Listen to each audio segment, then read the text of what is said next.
Spoštovani predstavniki medijev, dobrodošli na novinarski konferenci ob neformalnem srečanju evropskih ministrov za raziskave. Danes so z nami slovenska ministrica za izobraževanje, znanost in šport, profesor dr. Simona Kustec, evropska komisarka za inovacije, raziskave, kulturo, izobraževanje in mladino Marija Gabriel in naša partnerja tria. Portugalski minister za znanost, tehnologijo in visoko šolstvo Manuel Hejter in generalna direktorica za evropske in mednarodne zadeve na nemškem ministrstvu za izobraževanje in znanost. Najprej nam bo zaključke in poudarke današnjega prvega dela predstavila ministrica za izobraževanje, znanost in šport, predsedujoča Svetu EU Simona Kustec. Izvolite. Najlepša hvala, spoštovane in spoštovani, lep pozdrav. Danes smo imeli na prvem dopoldanskem delu srečanja zelo plodno, živahno, intenzivno razpravo z enotnim spoznanjem in enotno zavezo, da je naš skupen cilj jasen, odločen. Potrebujemo enotni raziskovalni evropski prostor. In takšen prostor bomo lahko dosegli zgolj skupaj. Ta skupaj pomeni, da ga ne bo oblikovala politika sama, ampak da ga bomo oblikovali v sodelovanju z vsemi različnimi skupinami, za katere v resnici ta prostor tudi oblikujemo. Tukaj seveda posebej izpostavljam raziskovalno skupnost, tukaj je potrebno izpostaviti predvsem tudi poslovni del, deležnike iz gospodarstva, pa tudi iz širšega družbenega okolja. Znanost, raziskave in razvoj služijo po eni strani razvoju znanosti in znanja samemu, tako imenovanemu bazičnemu, temeljnemu razvoju. Hkrati pa služijo predvsem tudi kot pomoč za reševanje aktualnih sedanjih problemov. In prav v času COVID-19 so znanost, raziskave, na nek način tudi inovacije, pripomogle k temu, da imamo danes cepivo. Cepivo, ki nam pomaga v boju proti COVID-u. Cepivo, ki ga je izdelal naravoslovni del znanosti. Cepivo, ki je bilo izdelano za ljudi. In cepivo, ki mu morajo ljudje zaupati. Tudi o teh vidikih vrednot smo se veliko pogovarjali danes tekom naše razprave. Vrednote povezane z zaupanjem. Zaupanjem v moč znanosti kot tistega srca, ki bo pomagal pri nadaljnjem razvoju, pri na nek način preživetju družbe kot celote. Pa tudi potrpežljivost v tej povezavi. Znanost in inovacije niso delo, ki ima rezultate čez noč. Treba je zaupati in na takšen način verjamemo, da lahko delamo prave preboje. Preboje, ki jih še prav posebej sedaj potrebujemo, zato da bomo postali odporni, da bomo postali močnejši kot posamezna država članica, kot Evropska unija in tudi v svetovnem globalnem merilu. Številni ukrepi so bili danes predstavljeni z namenom, kako spodbujati raziskave in inovacije v evropskem prostoru tudi naprej. Od finančnih do infrastrukturnih ukrepov in tako imenovanih mehkih ukrepov, kjer je zelo pomembno, da se bomo znali usesti skupaj, vsi skupaj, si prisluhniti in deliti najboljše prakse, zato da bomo na koncu vsi še močnejši. Zaveze in zavedanje prav po takšnem pristopu so bile danes med nami, kolegi, predstavniki držav članic, na strani Evropske komisarke in pa tudi naših zunanjih vabljenih držav iz regije Zahodnega Balkana in pa EFTE zelo jasne in v tem smislu enoznačne. Znanost in inovacije je potrebno razvijati dalje in bomo jih razvijali dalje. Vendar samo na ta način, da bomo znali sodelovati. Sodelovati zato, da bomo vsi skupaj uspešni in da bomo to predstavo in rezultate, ki jih bomo dosegli, na nek način uporabili kot podlago za naš nadaljni razvoj. To je hkrati bilo tudi, jaz bi rekla temu, neke vrste moralno, simbolno sporočilo, ki ga je uvodničar našega današnjega srečanja, profesor Bourguignon, ki je hkrati tudi predsednik Evropskega raziskovalnega sveta, prenesel na nas udeležence. In nekaj podobnega kot popotnica tudi pričakujem za popoldansko predavanje, namreč po kosilu nadaljujemo z našim delom, kjer bomo vlogo raziskav in inovacij v evropskem prostoru postavili v širši mednarodni globalni kontekst. In tule se zelo veselimo tudi uvodne besede, ki nam jo bo namenila profesorica doktorica Maruša Bradač, slovenska raziskovalka iz Univerze v Kaliforniji, z izkušnjami tudi tega, kako je potrebno znanju omogočiti na nek način odhod v tujino, da se bogati, da postaja še boljše, še bolj široko, vendar pa hkrati tudi poti, kako naj se vrne nazaj domov, zato da služi potem razvojnim potrebam, tako na ravni družbe kot posamezne države. Veselim se tudi plodnega popoldanskega dela in verjamem, da bomo s takšno energijo, s takšnimi pristopi in zavezami, kot smo jih že drug drugemu namenili danes dopoldan, uspešno kreirali skupen, močen, odporni evropski raziskovalni prostor prihodnosti. Hvala lepa. Hvala ministrica. Sedaj predajam besedo Evropski komisarki Mariji Gabriel, nato pa obema ministroma, najprej ministru Manuelu Hejtorju in generalni direktorici Suzane Berger. Izvolite, komisarka. Thank you very much. First of all, thank you. Hvala lepa. Najprej hvala lepa gospe ministrici, draga Simona. Šlo je za prvi neformalni sestanek v času slovenskega predsedovanja. Hvala tudi gospe Burger in ministru Hejtorju za plodno sodelovanje. Slovenija prevzema v ključnem času za evropske raziskovalce, inovatorje in znanstvenike, pa tudi v zelo pomembnem času za evropsko konkurenčnost. Nedavno smo zagnali Obzorja Evropa, to je nov raziskovalni inovativni program, ki je vreden več kot 25 milijard evrov.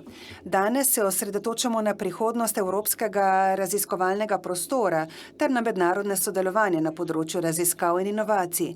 Pozdravljam razpravo o tako pomembnih temah za evropsko raziskovalno inovativno skupnost in za našo prihodnjo držo. Ministrici Kustečevi želim veliko uspeha in izražam polno podporo v prihajajočih mesecih. Ko govorimo o evropskem raziskovalnem prostoru ter paktu za raziskave in inovacije, z veseljem najavljam, da je komisija 16. julija sprejela pakt za raziskave in inovacije, da na ta način podpre izvajanje nacionalnih politik za evropski raziskovalni prostor. Gre za prvi skupni imenik v naši ambiciji za nov evropski raziskovalni prostor, ki vsebuje vrednote in načela, ki podpirajo naše skupne prednostne naloge in ki tudi spodbujajo usklajevanje evropskega raziskovalnega prostora. Gre za naložbe in reforme. To bo podlaga za poenostavljeno koordinacijo in spremljanje.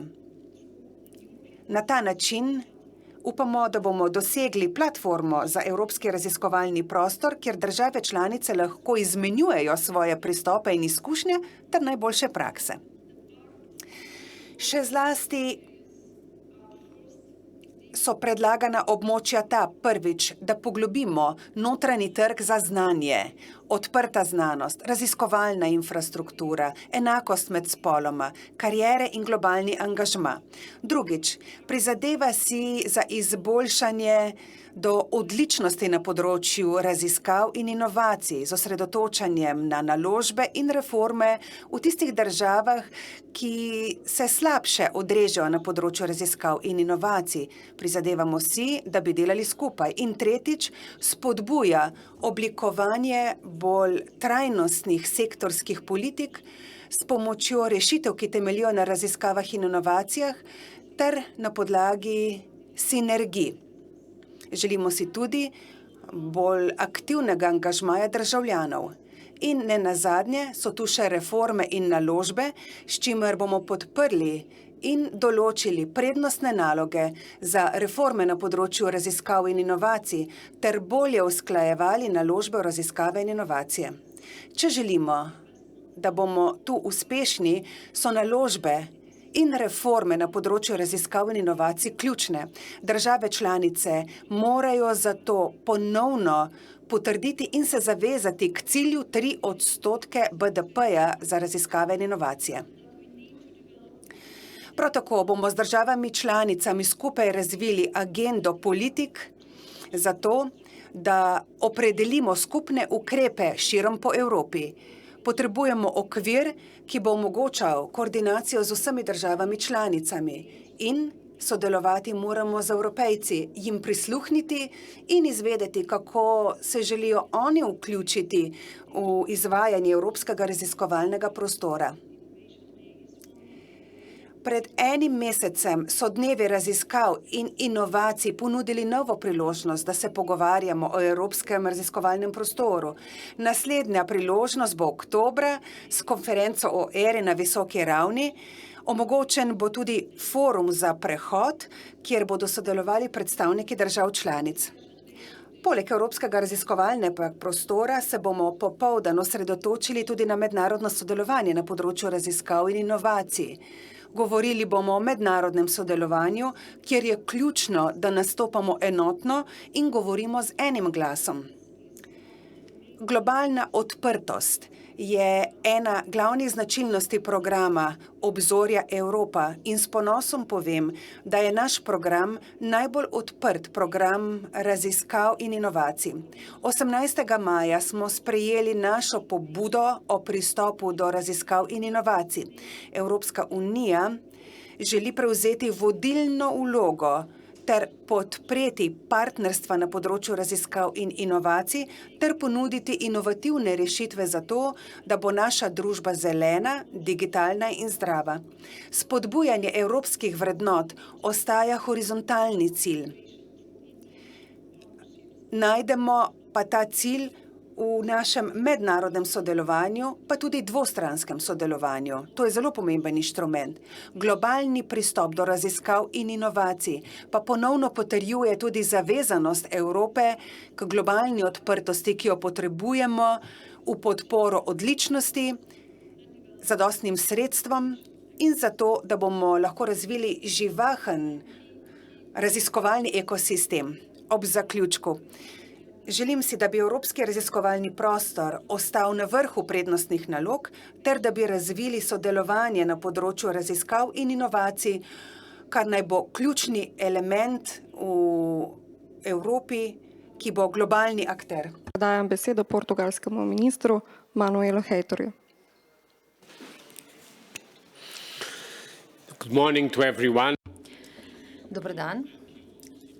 Zahvaljujem se Simoni Kustec in komisarki Mariji Gabriel za tako aktivno sodelovanje in za to, da sta skupaj vložili energijo v izgradnjo evropskega raziskovalnega prostora. V veliko veselje mi je, da vidim, kako močne so ženske na področju znanosti v Evropi. Samo dve zadevi bi rad poudaril. Najprej to, da potrebujemo pakt za raziskave in inovacije. Osredotočiti se moramo na to, da bomo do leta 2030 dosegli ta 3-odstotni cilj, 3% BDP za raziskave in inovacije. Pred 20 leti tega nismo mogli doseči, zdaj pa je to pomembno bolj kot kadarkoli prej. Sodelovati moramo v procesu, ki se dogaja po vsej Evropi. In v tem procesu, ko govorimo o prihodnosti Evrope, je pravi trenutek za to. Zahvaljujem se kolegom v triu in pa komisarki Gabriel za to, da so obljubili osredotočenje na ta 3-odstotni delež BDP. Znanost in inovacije, to so ljudje. Evropa potrebuje več znanstvenikov, zato pa potrebujemo boljše raziskovalne kariere. Po vsej Evropi potrebujemo prostor, ki bo privlačen za mlade raziskovalce in znanstvenike. Potrebujemo ustrezne proračunske pogoje, osredotočiti se moramo zato na ljudi. Naš cilj pa je tudi zagotoviti znanost za ljudi. Pa še na zadnje, generalna direktorica za evropske in mednarodne zadeve na nemškem ministrstvu Susanne Burger. Izvolite. Thank you for inviting me to this. Hvala lepa za povabilo na tiskovno konferenco. Do zdaj je bil dan res zelo dober, ne samo za evropski raziskovalni prostor, temveč tudi za trio predsedstev. Pred enim letom smo skupaj razvili Kažipot in vesela sem, da tako Simona kot Manuel podpirata oziroma sta podpirala naše predsedstvo. Danes smo govorili o evropskih vrednotah. Mi smo izdali že prej izjavo iz Bona o znanosti in inovacijah. Podprle so jo mnoge države, tudi zunaj Evropske unije. Začeli pa smo tudi proces, s katerim želimo v evropski raziskovalni prostor unesti malce več akcije in več sodelovanja na področju zelenega vodika, ki je izjemno pomemben za ekonomijo oziroma za gospodarstva prihodnosti. Danes popoldne bomo govorili o mednarodnem sodelovanju. Menim, da potrebujemo ravnotežje med zelo odprtim sodelovanjem in odprtimi raziskavami. Pri tem je program Obzorje zelo odprt.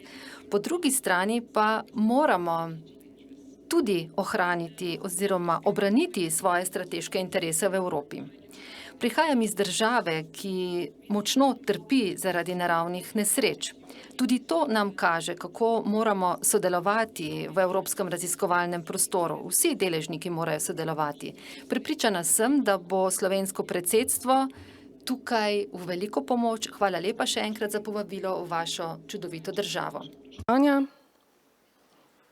izvolite, predstavite se kar za mikrofon, iz katerega medija prihajate. Hi, good afternoon. I'm Petra Marc. Pozdravljeni, Petra Marc iz nacionalne televizije. Vprašanje za komisarko Gabriel. Ministrica nam je že povedala nekaj o zaupanju. Zaupanju v znanost, inovacije. Največji mejnik je bil razvoj cepiva zelo hitro, ampak zaupanje ljudi v cepiva pa ni tako veliko. Kaj lahko mi naredimo, da bomo to dosegli? Thank you very much for... Hvala lepa za to vprašanje. Najprej naj povem, da če smo v tako kratkem času razvili cepivo, je bil to rezultat let temeljnih raziskav in razvoja. Že več kot 20 let raziskovalci delajo na tem. In moje prvo vprašanje oziroma prvi odgovor je, da še naprej moramo vlagati v temeljne raziskave, zato da bomo tudi v prihodnje bolj pripravljeni na nove krize. Drugič, ko govorimo o zaupanju v znanost. Danes moramo biti vsi soodgovorni za to, kar se dogaja. Po eni strani zagotovo moramo povečati vidnost in prepoznavnost dosežkov v znanosti. Ceniti moramo delo naših raziskovalcev, njihove dosežke, podpreti jih je treba pri njihovih karierah, bolj jih moramo spoštovati v družbi.